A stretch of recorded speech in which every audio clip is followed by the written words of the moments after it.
Okay, last chapter, 7 chapter we had done yesterday. आपका जो next chapter है that is unit 8 और इसके अंदर आपके पास आएगा एनवायरमेंटल पॉल्यूशन। पॉल्यूशन के बारे में वैसे हम लोग सब कुछ पढ़ चुके हैं कि पॉल्यूशन क्या होता है, किस टाइप का पॉल्यूशन है और क्या उसके कॉजेज हैं और उसके क्या रिसोर्सेज हैं जहाँ से मतलब पॉल्यूशन इमर्ज होता है, नेचुरल है या फिर मैन मेड एक्टिविटीज की तरफ से है, मतलब whatever the pollution is we have done this right now. अब आपके पास जो नेक्स्ट है एनवायरमेंटल पॉल्यूशन, इसके अंदर कुछ हमारे पास टॉपिक्स आ रहे हैं। सबसे पहले वाटर पॉल्यूटेंट्स ना, हमने कल ही पढ़ा था कि पॉल्यूटेंट्स क्या होते हैं। पॉल्यूटेंट्स छोटे छोटे पार्टिकल्स होते हैं, ऐसे सब्सटेंसेस जो मतलब एनवायरनमेंट को आगे फर्दर इम्प्योर बनाते हैं, ठीक है, जिसकी वजह से हमारा एनवायरमेंटल खराब होता है। तो वाटर पॉल्यूटेंट्स क्या होंगे? जो वाटर के अंदर पॉल्यूटेंट्स है वो कौन से हैं? दे आर एनी सब्सटेंसेस, कोई भी सब्सटेंसेस या किसी भी तरह के कोई ऑर्गेनिज्म ना that contaminate the water and has the potential to harm the environment and living organisms. ठीक है, मतलब ऐसे ऑर्गेनिजम्स, ऐसे सब्सटेंसेस जो कि वाटर में, ठीक है, वाटर के अंदर एनवायरनमेंट और उसके अंदर जितने भी लिविंग ऑर्गेनिजम्स हैं उनको खराब करते हैं, उनकी लाइफ को डिस्टर्ब करते हैं।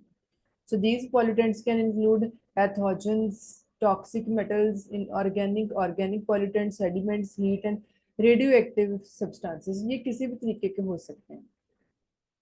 सब्सटेंसेस सिर्फ एक ही तरह का नहीं होता, डिफरेंट सॉर्ट ऑफ सब्सटेंसेस भी हमारे पास आ जाते हैं। अब हमारे पास अगर 2 मार्क्स में आए कि पैथोजेंस क्या होते हैं, कोई इसको पैथोजन भी बोल देता है, बट पैथोजेंस बेसिकली ये है क्या? ये एक ऐसा ऑर्गेनिज्म है विच कॉजेज डिसीजेस, जिसकी वजह से बीमारियां फैलती हैं, उसको बोलते हैं पैथोजन। ठीक है, एक पैथोजन जो होता है उसकी वजह से बीमारियां फैलती हैं। अब ये क्या हो सकता है? वायरस भी हो सकता है, बैक्टीरिया भी हो सकता है, फंगी हो सकती है, पैरासाइट्स हो, ये सारे इसी चीज के एग्जाम्पल हैं। सो virus is also sort of pathogen. ठीक है, हमें पता है कि हमारी जो body it is full of microbes ना। सो ये माइक्रोब्स जो होते हैं they only cause a problem if your immune system is weekend.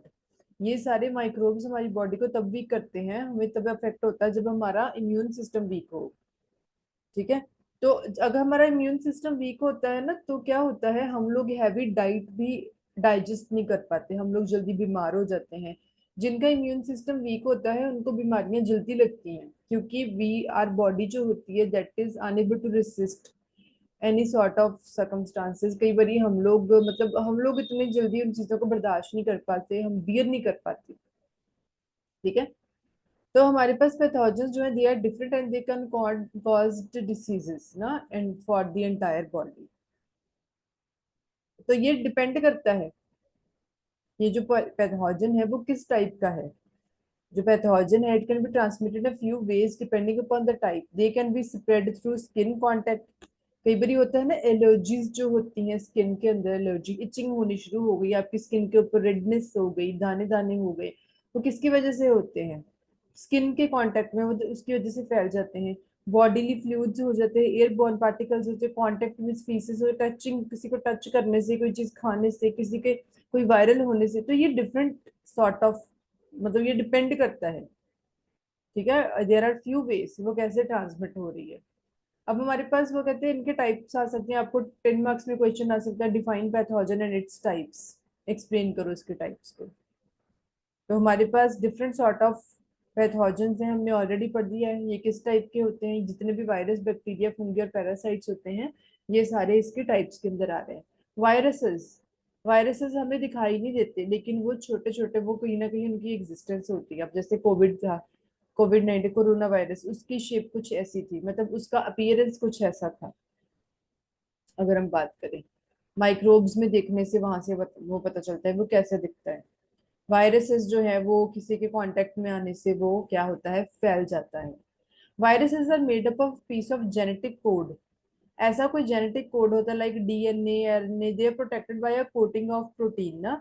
Once you are infected, viruses invade host cells within your body. जब आपको एक बार इन्फेक्शन हो गई तो उसकी वजह से क्या होता है, हमारी पूरी बॉडी के ऊपर उनका असर हो जाता है, उसके सेल्स का। होता है ना, हम बोलते हैं इसको इन्फेक्शन हो गई। स्टमक इन्फेक्शन हो जाना, उसकी वजह से क्या होता है, पूरी बॉडी कहीं ना कहीं वीकन हो जाती है। ठीक है।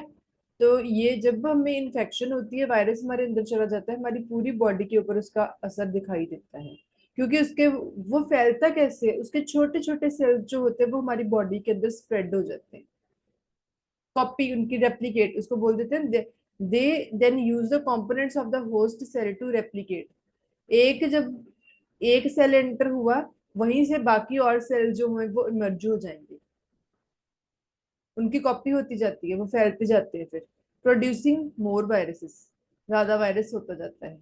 सो ये एक तरह का पैथोजन है, वायरस।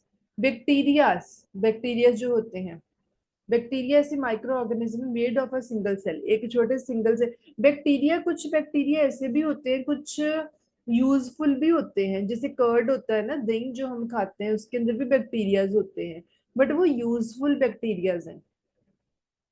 दूध, जो होता है ना, दही जो कर्ड बनता है वो कहाँ से बनता है, वो तो क्या ना, दूध के अंदर खट्टा कुछ डाल दो तो फिर जब वो दूध फट जाता है, या फिर उसको दूध, दूध के अंदर ही दही को थोड़ा सा जमा के वो बनाया जाता है, दही, दूध दही जो है बनाया जाता है। अब उसके अंदर भी बैक्टीरियाज होते हैं, लेकिन वो bacterias they are useful for our body.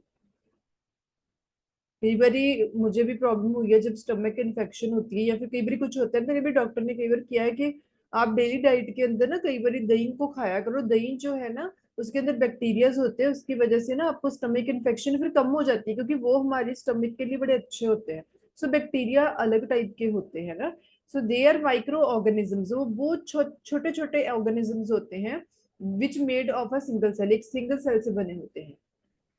So diversity मतलब बैक्टीरिया की यही बोला है ना, डाइवर्स बैक्टीरिया बड़े तरीके के होते हैं, they have a variety of shapes and features. अलग अलग शेप होती है, अलग अलग फीचर्स होते हैं इनके। ठीक है। And they have the ability to live in just about any environment, किसी भी सॉर्ट ऑफ एनवायरनमेंट के अंदर वो रह सकते हैं, including in and on your body. हमारी बॉडी के अंदर भी रहते हैं, बाहर भी रहते हैं। सो ये, अब इसकी वजह से क्या होता है, बैक्टीरिया की वजह से भी आपको इन्फेक्शन हो सकती है। ठीक है। इनको कई बार क्या बोल देते हैं, पैथोजेनिक बैक्टीरिया, जो जिनकी वजह से बीमारी फैलती है, pathogenic bacteria. Bacteria sort of pathogen. ठीक है। फंगी आ जाती है, जो फंगीज, फंगस लग जाना उसको बोल देते हैं। Million of different fungal species, बहुत तरह की फंगी होती है, जो फंगल्स होती है ना, ये डिफरेंट सॉर्ट ऑफ होती है। कभी इंटरनेट पे सर्च करके देखना, काइंड्स ऑफ फंगस या फंगी, ये डिफरेंट होती है। And they are also known to cause sickness. मुझे अगर मैं अपनी बात करूं, मेरी बॉडी, मुझे दो तीन बारी फंगस मेरी बॉडी पे हुई है, एक दो बारी मेरे हेयर में हुई थी, नेक पे। तो वो डिफरेंट सॉर्ट ऑफ, उसकी वजह से आपको मतलब इतनी प्रॉब्लम नहीं आती, वो कहीं ना कहीं थोड़ी सिकनेस हो जाती है, आपको ऐसे लगता है कि जैसे चींटियां आपको काट रही हैं, that is also sort of fungi. गीला नहीं होने देना आपको, वहां पे बहुत मॉइस्चर ना हो। आप जनरली देखो, आप लोगों के घरों में भी अगर हम बात करें ना, तो वहां पे भी एनवायरनमेंट में, ठीक है, कई बार होता है ना जहाँ पे बहुत मॉइस्चर हो, मॉइस्चर इकट्ठा रहने लग जाए, वहां पे ड्राइनेस ना हो, हवा ना पड़ रही हो, धूप ना पड़े, वहां पे फंगस हो जाती है। सिमिलरली हमारी स्किन के ऊपर भी हो जाती है। सो इट, फंगस को दूर करने का एक ही तरीका होता है कि क्लीन रखो चीजों को। तो ये कई बार इट डिपेंड्स कि कई बार हमें किसी चीज से एलर्जी हो गई, उसकी वजह से भी फंगी हो जाती है, तो ये आपका another sort of pathogen है। Parasites ऐसे they behave like a tiny animal living or in a host or feeding from at expense of the host ना। तो ये भी एक बहुत सॉर्ट, मतलब पैरासाइट्स सॉर्ट ऑफ पैथोजन। ठीक है। बैक्टीरियाज या वायरसेस की तरह ये भी होते हैं, ये भी कहीं ना कहीं किसी भी तरह के मतलब एनवायरनमेंट के अंदर हो सकते हैं। तो देखो, जब ये बैक्टीरियाज, इन्फेक्शन, वायरसेस, ये जब फैलते हैं हमें पता नहीं चलता, ये सडनली फैलते हैं, और ये एक दूसरे के कांटेक्ट में आने से फैलते हैं। वैसे तो जनरली इन चीजों को प्रिवेंट करने का तरीका होता है, keep your self and your surrounding neat and clean. जहाँ पे सफाई होगी, क्लीनलीनेस होगी, वहां पे इन चीजों के होने के चांसेस बहुत कम होते हैं। जहाँ पे ये सारी चीजें नहीं होगी ना, नीट एंड क्लीन नहीं होता जो एनवायरनमेंट, वहां पे इन चीजों, ये चीजें जल्दी पकड़ती हैं। क्योंकि इनकी एग्जिस्टेंस या इनकी इमर्जेंस वहीं पे होती है। ठीक है। सो ये हमारे पास डिफरेंट साइट्स ऑफ पैथोजेंस थे। अब ये जो है हमारे पास पैरासाइट, इसकी दो टाइप होती हैं। प्रोटोजोआ होती है, हेलमिंथ्स होता है ना। प्रोटोजोआ होता है which is a single celled organism, ये single celled that can live and multiply in your body. Single celled organism होता है, छोटा सा ऑर्गेनिज्म होता है। वो इंडिपेंडेंटली रह भी सकता है, वो इंडिपेंडेंटली भी रह सकता है, उसकी मल्टीपल कॉपीज हो जाती हैं आपकी बॉडी के अंदर जब वो रहता है। जबकि ये होता है, हेलमिंथ्स होता है, ये मल्टी कॉर्ड ऑर्गेनिज्म होता है, they can live inside and outside your body and commonly known as worm, छोटे छोटे कीड़े जो बोल देते हैं, छोटे से ऐसे ऑर्गेनिज्म। ठीक है। तो इस ये एक सिंगल सेल्ड ऑर्गेनिज्म होता है, ये मल्टी सेल्ड ऑर्गेनिज्म होता है। ऑक्सीजन डिमांडिंग वेस्ट और ऑर्गेनिक वेस्ट क्या होती है हमारे पास, कई बार ऐसा ऑक्सीजन डिमांडिंग वेस्ट और organic waste. Oxygen demanding waste होती है जिसको हम ऑर्गेनिक वेस्ट भी बोल देते हैं। It refers to the material that when decomposed by micro organism in water consume significant amount of dissolved oxygen. मतलब ऑक्सीजन डिमांडिंग वेस्ट जब वो डिकम्पोज होती है वाटर के अंदर, कहीं ना कहीं वो जो डिसॉल्व सॉल्यूशंस होते हैं इन सॉर्ट ऑफ मिनरल्स या लिक्विड्स, उसके अंदर जो ऑक्सीजन होती है वो उसको कंज्यूम करते हैं। लेकिन ये क्या करती है, ये वाटर को, उसकी क्वालिटी को, एक्वेटिक लाइफ को, उसको क्या करते हैं, ये नेगेटिवली अफेक्ट करते हैं, क्योंकि उन्होंने उसकी ऑक्सीजन को ही अब्सॉर्ब कर लिया। तो वाटर की क्वालिटी तो कम होगी होगी। अब हमारे पास different sort of oxygen demanding waste हो सकती है। बायोडिग्रेडेबल ऑर्गेनिक मैटर जो होता है, biodegradable organic matter. Sewage, food waste, animal manure. Sewage हो सकता है जिसमें क्या होता है, human waste, household waste water. It contains material that decomposes in water and leading to the high oxygen demand, जो घरों में वेस्टेज होती है। ठीक है। तो कहीं ना कहीं वो वाटर के अंदर डिकम्पोज उसका होता है, डिकम्पोजिंग उसकी होती है उसके अंदर, जिसकी वजह से क्या होती है, ऑक्सीजन की डिमांड बढ़ती है। क्योंकि ऑक्सीजन की डिमांड नहीं बढ़ती, बेसिकली वो they consume oxygen available in water. Food waste, organic food scraps हो जाते हैं। फूड स्क्रैप्स होते हैं ना, जैसे ये सब चीजों की पीलिंग, जो छिलके वगैरह, ये घरों में होती है ना गंदगी, वो सब्जी वगैरह कट की उसके छिलके, फ्रूट्स के छिलके, किसी भी चीजों के, ये सारा कुछ उठा के कई बार लोग बाहर ही फेंक देते हैं। दे contribute the oxygen demand when they decompose. ठीक है। Animal manure, manure from live stock, poultry enrich in organic material can significantly affect the water quality if not manage. देखो, एग्जिस्टेंस हर एक चीज की है, होगा तो सब कुछ ही, लेकिन इन चीजों को मैनेज करने का एक तरीका होता है। क्योंकि वेस्ट तो होना ही होना है, वेस्टेज तो होगी होगी, जैसे हम लोग चीजों को यूज करेंगे तो उनकी वेस्टेज होगी, उनको मैनेज करके रखना। आप उनको कैसे डिकम्पोज कर रहे हो, ये डिपेंड करता है आपके ऊपर। ठीक है। इंडस्ट्रियल वेस्ट, इंडस्ट्रियल वेस्ट आ जाती है, जैसे पल्प एंड पेपर मिल की जो वेस्ट होती है, वो बहुत बड़े हाई लेवल के ऊपर होती है, organic material for the processing of would and paper products. ठीक है। ये ऐसी वेस्ट है जो आगे फर्दर एनवायरनमेंट को, वाटर के लेवल को, ठीक है, उनको अफेक्ट करती है।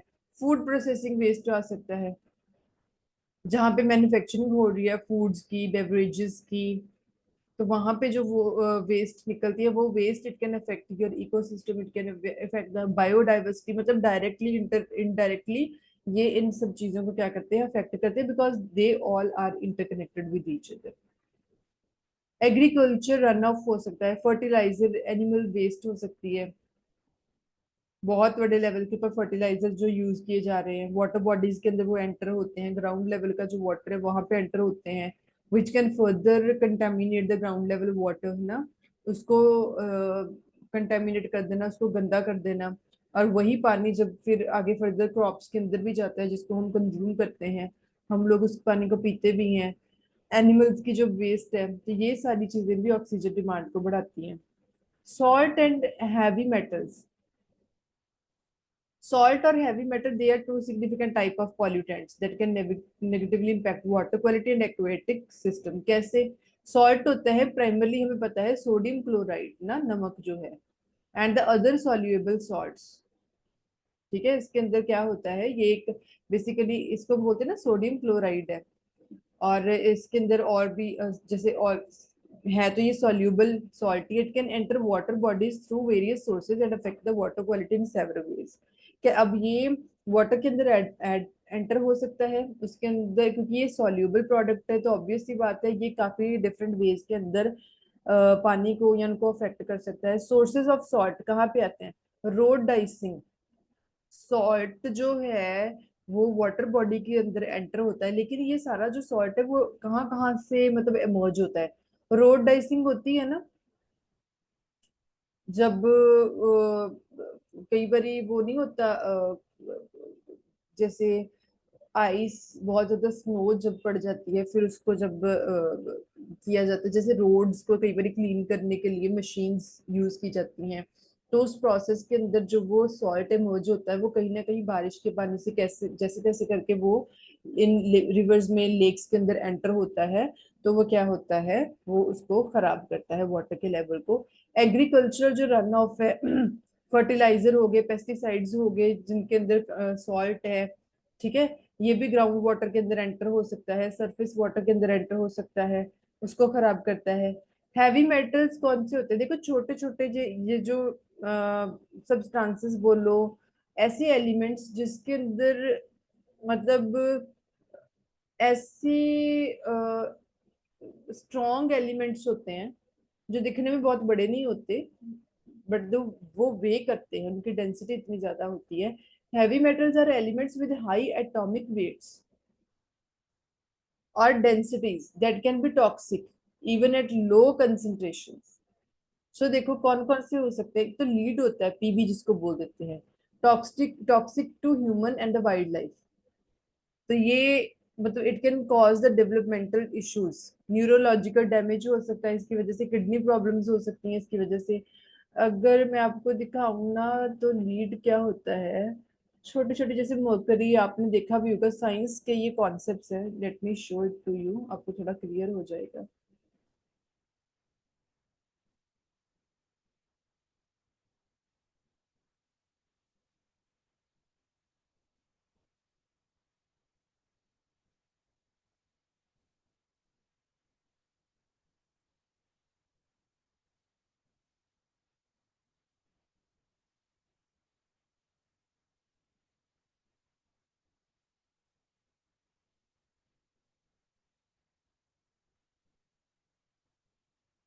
ये जो ऐसे छोटे छोटे लीड्स जो होती हैं, ये होती बहुत छोटे टाइप के, लेकिन अगर आप इन एलिमेंट्स का, इनके अंदर बहुत पावर होती है, बहुत हाई डेंसिटी होती है, ये ऐसे छोटे छोटे एलिमेंट्स होते हैं।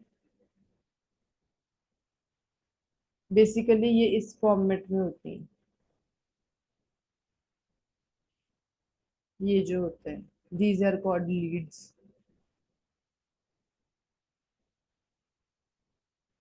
ऐसी लीड्स। ठीक है, तो हमारे जरूरत के अकॉर्डिंग बहुत सारी प्रोडक्टिविटी होती है, हर प्रोडक्टिविटी के लिए डिफरेंट चीजों को यूज किया जाता है। ओके, तो ये हमारा था लीड्स, जिसकी वजह से न्यूरोलॉजिकल डैमेज हो सकता है, ठीक है, किडनी प्रॉब्लम्स हो सकती हैं। उसके बाद क्या आता है, मरकरी। मरकरी आपने देखी भी होगी साइंस के अंदर, आज ये सारी चीजों को ना एक बारी सर्च करके देखना, फोटोज देखना इनकी, आपको बहुत ज्यादा clear. It can also cause the severe health problems, हमारे न्यूरोलॉजिकल हो सकते हैं, डेवलपमेंटल डैमेज हो सकता है, इंडस्ट्री। और ये होता क्या, ये मतलब इसका रिलीज हो कहाँ से होता है, इंडस्ट्रियल प्रोसेसेस। ये जितनी प्रोडक्टिविटी हो रही है ना, प्रोडक्टिविटी की वजह से या फिर उनकी वेस्ट की वजह से, तो वहां से ये चीजें मौजूद होती हैं जो आगे फर्दर मतलब एनवायरनमेंट को भी खराब करती हैं, ह्यूमन बॉडीज को भी खराब करती हैं। पेस्टिसाइड्स है, पेस्टिसाइड्स जो होते हैं, जैसे हम लोग फर्टिलाइजर या पेस्टिसाइड्स यूज करते हैं इंसेक्ट्स के स्प्रेड, इंसेक्ट्स को स्प्रेड होने से बचाने के लिए, उसको रोकने के लिए हम लोग पेस्टिसाइड्स यूज करते हैं। जैसे हमने बोला, pesticides are chemical use to control eliminate pest that damage the crops and spread diseases, they can affect the human health ना। होता है ना, हम लोग पेस्ट जो होते हैं, पेस्टिसाइड, पेस्टिसाइड तो पता है ना सबको क्या होता है, पेस्टिसाइड्स क्या होता है, पता है पेस्टिसाइड क्या होता है, फर्टिलाइजर और पेस्टिसाइड्स। क्या होता है पेस्टिसाइड?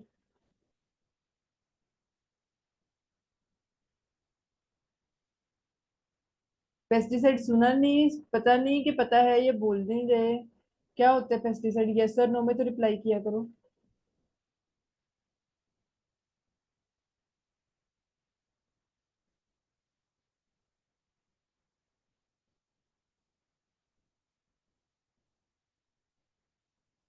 अब मुझे कोई रिप्लाई नहीं मिल रहा, then I will not answer for this. You will people resolve this query, okay? आप लोग खुद ही बताओगे कि पेस्टिसाइड क्या होता है, कल आप लोगों से पूछेंगे। पेस्टिसाइड फर्टिलाइजर की तरह होता है, ठीक है? पेस्ट्स को कंट्रोल करने के लिए हम लोग यूज करते हैं, बट ये कहीं ना कहीं क्रॉप्स को भी थोड़ा बहुत डैमेज कर देता है, ह्यूमन हेल्थ को भी ये खराब करता है। अब कितने तरीके के पेस्टिसाइड हो सकते हैं? Types of pesticides. हर्बिसाइड्स हो सकता है। इसका पर्पस क्या होता है? कंट्रोल करना, किल करना अनवांटेड प्लांट्स और वीड्स को। क्रॉप के अंदर जो अनवांटेड, जिनकी जरूरत नहीं होती, ऐसे जो छोटे छोटे प्लांट्स अपने आप ही उग जाते हैं, उनको कंट्रोल करना, उसके लिए हर्बिसाइड यूज की जाती है। फंगिसाइड यूज की जाती है, ये फंगल डिजीजेस को प्लांट्स के अंदर फैलने से रोकती है, ठीक है? तो इनके सोर्सेज ऑफ पेस्टिसाइड पॉल्यूशन क्या होते हैं? एग्रीकल्चर रन ऑफ की वजह से क्या होता है? रेन और irrigation, it can wash pesticide from fields into the near by water bodies. Crops के अंदर ये सारी चीजों को रोकने के लिए पेस्टिसाइड्स का यूज किया जाता है, छिड़का जाता है इनको ऊपर, उनके ऊपर। फिर जब बारिश होती है, बारिश की वजह से ये सारी चीजें रन ऑफ होके बह बह के उनके आसपास जो भी वाटर बॉडीज है, चाहे छोटी छोटी ही वाटर बॉडीज हों वो, वहां पे कहीं ना कहीं वो एंटर होते हैं, और वो छोटी वाटर बॉडीज आगे फर्दर जाके बड़ी वाटर बॉडीज के अंदर एंटर होती हैं। एटमॉस्फेरिक डिपोजिशन जो हो जाती है, pesticides can be carried by wind और deposited sorry into water sources from the air, ऐसे भी हो सकता है। अगर बहुत हाई लेवल के ऊपर बहुत तेज विंड है, उसका फ्लो जो होता है वो आगे फर्दर इन सब चीजों को, इनको हवा के साथ जिस बेसिकली जब ये चीजें एक लोकेशन से दूसरी लोकेशन पे मूव होती हैं, तब भी इनका जो है हार्मफुल इफेक्ट बढ़ जाता है। ये हो सकते हैं इम्पैक्ट्स। क्या हो सकते हैं वाटर क्वालिटी के? Toxicity to the aquatic life. सबसे पहले तो जो हमारी एक्वेटिक, जो पानी की लाइफ, मतलब बेसिकली हम बोलें, ये जो सी, ओशियंस, इनके अंदर की जो लाइफ होती है उसको एक्वेटिक लाइफ बोलते हैं, पानी वाली, पानी वाले जहाँ पे ये जितने भी लिविंग ऑर्गेनिजम्स हैं। So pesticides can be highly toxic to fish, insects और other aquatic organism, disrupting ecosystem and food chain. अगर ये सारे पेस्टिसाइड्स वहां पे एंटर होते हैं तो ऑब्वियस सी बात है, देखो, ये सारा वेस्ट है या फिर ऐसे सॉर्ट ऑफ केमिकल्स हैं जो वाटर बॉडीज के अंदर एंटर होते हैं, तो वहां पे जो ऑर्गेनिजम्स रहते हैं वो जब पानी को कंज्यूम करते हैं, पानी के अंदर जो ऑक्सीजन है उसको वो कंज्यूम करते हैं, जो कि ऑलरेडी कंटेमिनेटेड है, तो उनकी क्वालिटी तो खराब होगी ही होगी। उसके बिना हमारे पास आते हैं हेल्थ रिस्क। कैसे कैसे हेल्थ रिस्क हो सकते हैं हमारे लिए? कंटेमिनेटेड वाटर, ऑब्वियस सी बात है, आप लोग कंटेमिनेटेड वाटर हम लोग पी रहे हैं, तो उसकी वजह से क्या होता है, हमारे लिए भी हेल्थ के रिस्क हो सकते हैं। हमें मतलब डिफरेंट सॉर्ट ऑफ, आपको बहुत बड़े लेवल की भी कई बार प्रॉब्लम्स हो जाती हैं। इन्फेक्शन तो बड़ी छोटी चीज है, ठीक है, क्योंकि ये बड़े लेवल के केमिकल्स होते हैं। इमर्जिंग कंटेमिनेंट्स जो होते हैं, they are the substances that are not only commonly monitored but have the potential pose risk ना। ये जितने भी कंटेमिनेंट्स होते हैं, इनका बहुत बड़े लेवल का इफेक्ट होता है, चाहे हमारी बॉडी के ऊपर आप मान लो, चाहे फिर आप एनवायरनमेंट के ऊपर मान लो। अब कैसे टाइप्स ऑफ इमर्जिंग कंटेमिनेंट्स कौन से होते हैं? Pharmaceuticals and personal care products, ये जरूरी होते हैं कि फार्मास्यूटिकल या पर्सनल केयर प्रोडक्ट्स जो हम लोग यूज कर रहे हैं, तो इसकी वजह से क्या होता है, हम लोग चीजें तो सारी यूज कर ले, लेकिन उनका नेगेटिव इम्पैक्ट हमें पता नहीं है कि कैसा नेगेटिव इफेक्ट होता है। फार्मास्यूटिकल्स पहली बात तो कौन से होते हैं? Prescription over the counter drugs that में enter water system through excretion, improper disposal और रन ऑफ। जब चीजों को आप प्रॉपरली यूज नहीं करते हो या फिर उनको डिस्पोज नहीं करते हो, तो वो क्या होते हैं, कहीं ना कहीं वो वाटर के अंदर ऐड हो जाते हैं, ठीक है? ऐसी चीजों के अंदर एंटर होते हैं जो हमारे अंदर जाती हैं चीजें, फिर हम लोग उनको कंज्यूम करते हैं तो हमारे ऊपर उनका नेगेटिव इम्पैक्ट होता ही होता है। ठीक है, इनकी एग्जांपल्स कौन सी हैं? जैसे हम बोल रहे हैं एंटीबायोटिक्स, हार्मोन्स, पेन रिलीवर्स, ऐसी ऐसे प्रोडक्ट्स, पर्सनल केयर प्रोडक्ट्स जो हम लोग यूज करते हैं हाइजीन या कॉस्मेटिक पर्पसेस के लिए, that can end up in the waste water. ठीक है, तो ये जो प्रोडक्ट्स हम लोग यूज करते हैं ये भी मतलब इनको हमें एक तरीके से यूज करना चाहिए। म्यूट करो अपने आप को। इनकी एग्जांपल कैसी है? सनस्क्रीन हो गया, शैम्पू हो गया, सोप हो गया, जो ਉੱਥੇ लोशन। ਜਾ ਕੇ ਕਿਹੜਾ ਹੁਣ ਉੱਥੇ ਮੈਂ ਜਾਊਂਗਾ, ਮੇਰਾ ਧਿਆਨ म्यूट ਕਿਹੜਾ करो ਥੱਲੇ अपने ਗਲਾਸ आप ਤੇ को। ਚੱਲ ਜਾਣਾ। ਕਿਤੇ ਧਿਆਨ ਕਿੱਥੇ ਜਾਣਾ, ਕਦੇ ਕਿੱਥੇ ਜਾਣਾ, ਕਦੇ ਕਿਸੇ ਨਾਲ ਘੁੰਮੂਗਾ, ਕਦੇ ਕਿਸੇ ਨਾਲ।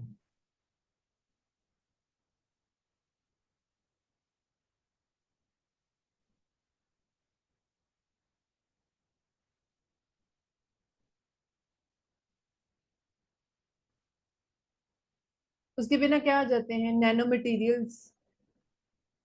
नैनो मटेरियल भी होता है जो हम लोग engineered materials with dimensions in the nanometre range, बहुत सारे प्रोडक्ट्स के लिए, मतलब उनकी products for their unique properties. ठीक है, इनको जब ये ऐड ऑन किए जाते हैं, नैनो मटेरियल्स का भी बहुत एक नेगेटिव इम्पैक्ट होता है। माइक्रो प्लास्टिक का आ सकता है, जो छोटे छोटे मतलब लॉजल जो बोलते हैं ना कि स्मॉल प्लास्टिक पार्टिकल्स जो होते हैं, बड़े लेवल का जो प्लास्टिक होता है जब उनको तोड़ा जाता है तो उनके जो छोटे छोटे पार्टिकल्स होते हैं ये हमारे लिए बहुत नेगेटिव इम्पैक्ट डालते हैं। सिंथेटिक हार्मोन्स जो होते हैं मेडिकल ट्रीटमेंट के अंदर जो यूज किए जाते हैं, एग्रीकल्चर के अंदर, they can enter the water supplies. ठीक है, तो ये हमें खराब करते हैं। So there number of different contaminants ना जो वाटर बॉडीज के अंदर एंटर होते हैं, और जब इन चीजों को हम कंज्यूम करते हैं, ठीक है, तो इनका डायरेक्ट इम्पैक्ट होता है हमारे ऊपर। Oxygen demanding waste and rivers, अब इनका क्या कॉन्सेप्ट है, अगर इनको वन बाय वन पढ़ेंगे। ऑक्सीजन डिमांडिंग वेस्ट जो होती है, जिसको हमने ऑलरेडी पढ़ा है कि ऑर्गेनिक वेस्ट भी बोला जाता है, it has a significant impact on river ecosystem. Reverse के इकोसिस्टम के ऊपर क्या इनका इम्पैक्ट होता है? ये जो वेस्ट होती है ये बायोलॉजिकल ऑक्सीजन डिमांड, जिसको बीओडी भी बोल देते हैं, वाटर के अंदर ये उसको अफेक्ट करती है।